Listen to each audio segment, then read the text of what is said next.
How to upload multiple photos on TikTok at once. Hi guys, in today's video I'm gonna show you how to upload multiple photos at once in TikTok. So first thing you're gonna do is go to your TikTok application.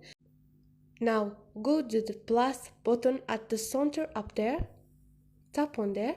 Now you have the upload button, tap on there. Now choose photos. Now what you're gonna do is choose a photo like this. Next. Now this is a photo. I want another photo. I'm gonna tap on sticker, and this is plus photos, and I'm gonna choose another photo like this, and there is another picture on my photo. So there is multiple photos in this picture, and I can repeat these steps until I get the photo I want. And this is it. Hope you like this video, and don't forget to subscribe and like the video.